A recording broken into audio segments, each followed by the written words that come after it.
You cashed in on my promises. You know I'm too generous. Now I've learned to never help you out.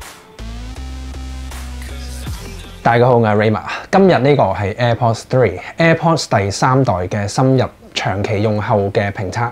咁我自己作為 AirPods Pro 嘅長期用戶，用咗佢差唔多有2年時間應該。咁當 Apple 一發布 AirPods 3嘅時間，咁竟然佢唔係一個全新旗艦定位嘅 AirPods Pro， 咁反而佢比較似係一個佢擁有所有 AirPods Pro 嘅功能同埋硬件，但係佢擁有一個全新嘅 redesign， 用翻一個掛耳式或者開放式設計，會唔會更加適合我喺屋企或者係 studio 做嘢，或者你哋大家喺 office 或者學校嘅時候，你可以聽住歌好長時間咁聽 podcast 或者係聽歌聽收音機呢啲，而同時間佢又唔會有入耳式耳機嗰種塞實咗個耳仔嘅感覺咧。咁我諗 Apple 就係針對呢個 sector 呢個部分嘅用戶去設計呢一款耳機。佢喺個耳機嘅 ergonomics 嘅人體工學設計上面設計翻呢個新嘅 contour design， 包括佢呢個傾斜嘅角度以及整體成個弧度成個 shape， 而佢用咗一個掛耳式嘅設計，開放式嘅設計，冇一個入耳式嘅耳塞。我擺上耳仔嘅時間，以我自己嘅耳仔佢啱啱卡正喺呢個耳骨同埋耳窩部分，啱啱卡正嘅，而佢係可以好順滑咁跣咗入去，咁然之後就好穩陣咁卡實。執嘢嘅時間或者我笑食飯嘅時間，係啦，咁我好多嘅呢個顎骨位嘅移動嘅時候咧，其實嗰隻耳機都冇擠咗出嚟，冇跣咗移動咗個位置。咁呢個係好多掛耳式耳機會出現嘅一個小毛病。而 AirPods 3都一樣支援 IPX4 嘅簡單生活防水，同埋佢嘅 stem 即係個耳柄位，佢比起原本嗰隻 AirPods 短咗33%，比較似翻新嘅 AirPods Pro 設計。而佢亦都一樣用翻 Force Control 嘅設計，可以用按壓嘅操作，撳一下係暫停同重新播放樂曲，撳2下係下一首歌，撳3下係上一首歌，長撳就係開 Siri， 或者佢都有 Always On Siri， 咁可以 Hey Siri，What's the weather like today？ 咁佢即刻好敏感喺呢度 sense 到，然之後答翻我嘅。而另外呢隻耳機嘅續航力方面，單一次充電可以用到6個鐘嘅 listening time 聽歌時間，4個鐘嘅 talking time 通話時間，而佢可以透過充電盒可以額外得到4次嘅充電 cycle， 加埋就30個鐘嘅總使用時間。其實佢呢個6個鐘嘅單一次使用時間，比起原本隻 AirPods 或者係 AirPods Pro 都係長咗少少嘅。而講到呢個充電盒，今次佢嘅充電盒大細比起 AirPods Pro 係細咗少少，所以我擺褲袋嘅時間或多或少我都覺得佢係個負擔會再細一啲，同埋擺褲袋嘅時候嗰個突出嘅程度啦都係細嘅，再加上佢好圓潤呢個鵝卵石咁樣形狀嘅設計，其實係我用過咁多款嘅真無線耳機擺褲袋之後，佢係突得最少同埋硬得最少嘅耳機嘅其中一款嚟嘅。咁另外仍然用翻 Lightning 嘅插口，而不過今次佢係特別針對 MagSafe 喺機身殼後面呢度加咗磁力吸附功能。我用翻個 MagSafe 個 charger， 咁然之後擺上去佢係會吸實嘅，你睇下。而至於作為 Apple 嘅一款硬件，第一次首次配對嘅時候，你嘅 iPhone 佢已經即刻彈出，佢亦都擁有 Apple 自家嘅 H1 晶片，同其他 AirPods Max 同 AirPods Pro 係一樣，所以佢喺功能同埋Apple 針對音色調校上面嘅功能亦都係接近，包括佢擁有 Computational Audio， 即係Adaptive EQ 嘅功能。咁因為始終每個人嘅耳仔形狀同埋個大細都有少少分別，就算 Apple 點樣去做一隻 Universal Fit， 針對人嘅耳仔做好深入嘅分析，同埋喺個人體工學上面再好嘅設計，每個人戴上去嘅時候嗰個 fitting 都有少少唔同。所以今次 Adaptive EQ 呢一隻 AirPods 3就會透過佢有一隻 inward facing 嘅 microphone 向入面發射嘅收音咪，佢就會透過分析到唔同形狀嘅耳仔喺入面嗰個反射，同埋你嘅漏音情況係點樣，然之後實時就會調校佢嘅高頻、中頻同埋低頻，可以令到每個人戴咗 AirPods 3之後聽到嗰個音質、音色都會比較 consistent， 比較均一。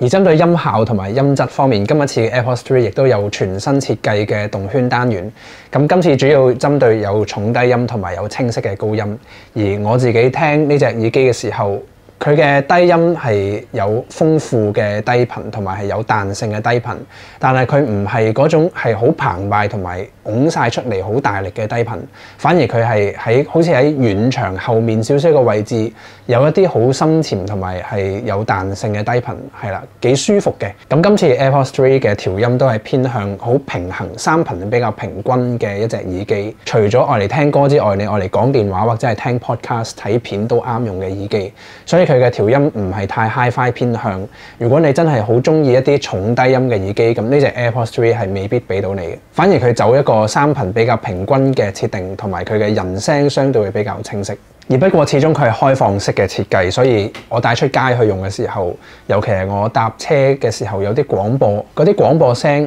係完全聽晒入嚟，附近嘅所有雜聲、市區雜音、馬路口嗰啲燈位聲，同埋隔離人講嘢嘅聲，佢都係入晒嚟嘅。咁呢個純粹視乎你個人喜好，咁始終有部分人會中意入耳式耳機，有物理隔音，再加 ANC 將外界嘅雜音係完全清除，隔得越多越好。但係亦都有一啲人考慮到安全嘅問題，同埋自己想聽到外界嘅聲，覺得比較平均舒服一啲嘅話，咁 AirPods 3就係嗰種掛耳式，你可以聽到外界聲音嗰種耳機。而至於其他 Apple 耳機獨有嘅功能，都係因為今次擁有 H1 晶片，所以佢係能夠做到 Automatic Switch 嘅功能，咁即係佢可以連接到多過一個 Apple 嘅產品。好似我自己連咗喺 iPhone，然之後再喺 MacBook 嗰度做嘢嘅，咁我就可以喺 iPhone 嗰度播歌嘅時候，佢就會將個 Audio Source 就連咗喺我 iPhone 上面。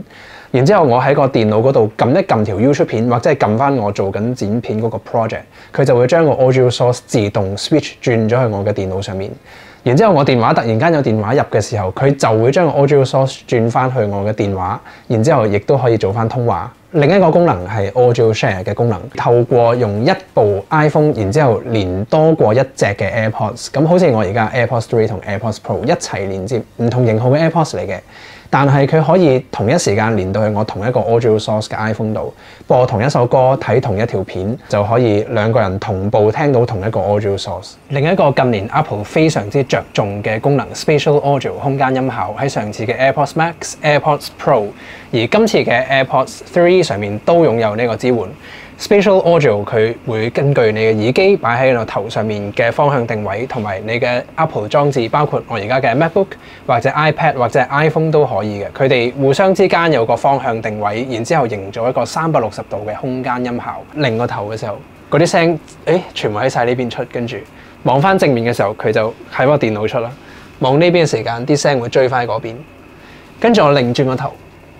哇！啲聲佢真係喺後面嗰度出，甚至係我平時就咁用 iPhone 聽歌開咗 Spatial Audio 之後，亦都可以感覺到佢有一個好明顯嘅音場嘅廣闊提升嘅感覺，令到嗰個聲聽起嚟更加立體，同埋嗰個音場更加廣闊嘅。就算冇支援 Dolby Atmos 嘅歌，都可以喺呢度設定 Spatial Audio 嘅功能。然之後有 Head Track， 就係頭先我講將個音源追蹤住個 Audio Source 做咗個實際嘅定位，又或者 fixed 固定咗嘅立體效果都可以嘅，咁佢就永遠固定咗個音源喺前面輸出，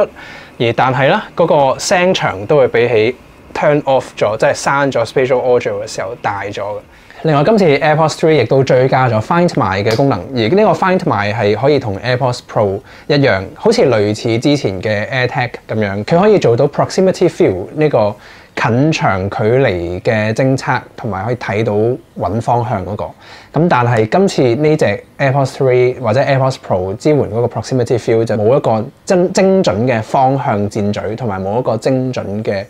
幾多米嘅距離顯示。咁你可以喺 Near 嘅附近範圍嘅時候，你可以前後左右喐下，近距離範圍入邊揾下隻 AirPods 3。咁當然佢都可以喺 Find My 嘅 Map 入面可以睇到佢最後一次開機開盒嘅時候嗰個 last scene 嘅位置。而最後係 AirPods 3嘅通話效果，而家我就直接擺咗耳仔，就唔算特別大聲講嘢嘅。咁喺馬路口嘅位置，然之後 Voice Memo 嘅 App 就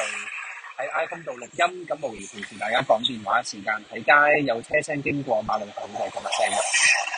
咁今次 AirPods 3我對佢嘅評價係佢有非常之舒服嘅佩戴感，同埋好穩陣嘅，冇一種明顯塞住我耳窩嘅感覺，而佢又會掛咗喺度。另外佢嘅充電盒比起 AirPods Pro 再細多少少，帶出街嘅時候個便攜性上面擺喺貼身褲袋嘅時候會再好一啲。另外佢嘅音色係相當之平衡平均，係唔錯嘅清晰度，亦都有唔錯嘅低頻彈性。通話佢亦都係 Apple 嘅 AirPods， 就算未係而家市面上最好嗰一隻，但係佢都有保證啊，唔錯。另外 IPX4 嘅生活防水都有追加，同埋亦都支援 MagSafe 嘅無線充電。H1 晶片即係 AirPods Pro 上面擁有嘅功能，今次 AirPods 3全部都有，包括 Spatial Audio、Computational Audio 嘅 Adaptive EQ 動態嘅均衡器、Automatic Switch 嘅智慧自動嘅 Audio Source 設備嘅切換，以及 Audio Share 即係音訊共享嘅功能，全部都有晒。所以 AirPods 3係一隻全面同埋各方面嘅操作功能都係好平均，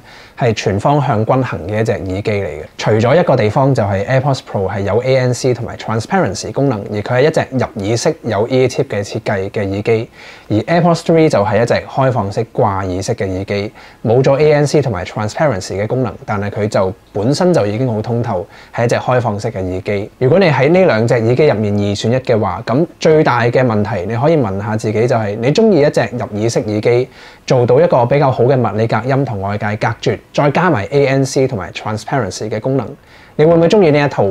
定係你會唔中意有一粒耳機塞住喺個耳塞入面，喺個耳道入面，但係你就中意一個開放式嘅耳機？咁呢隻 AirPods 3就淨係掛咗喺耳仔上面，就唔會有一種耳塞塞住喺個 ear canal 個耳道入面嘅感覺。咁所以呢個時間，我自己又覺得其實有 AirPods Pro 嘅人又唔一定係需要完全忽略 AirPods 3。咁我出街嘅時間，我會用 AirPods Pro， 因為佢可以有好好嘅 ANC 同埋一個好通透嘅通透模式。我需要隔音嘅時間，佢有隔音；我需要聽環境聲嘅時間，佢有好好嘅環境聲，好自然嘅感覺。但係我喺屋企或者 studio 做嘢嘅時間，做成日嘢嘅時候，咁我就會帶翻 AirPods 3，因為佢就咁掛耳式嘅設計，咁就唔會深入我嘅耳道入面，所以我唔會戴得幾個鐘之後會覺得佢揞住我耳仔，有少少攰或者係痛嘅感覺。咁而我屋企本身唔會太嘈，都係靜嘅，咁呢隻 AirPods 就唔需要特別嘅隔音啦。咁所以今次呢條片希望幫到大家更加深入咁認識 AirPods 3，以及到底你應該點樣揀 AirPods Pro 同 AirPods 3。咁今日嘅影片去到呢度，希望大家中意嘅話記得俾 like 同 subscribe 俾 channel， 即將會有更加多 Apple 產品嘅深入評測，以及其他最新手機發布資訊嘅影片。下次再見。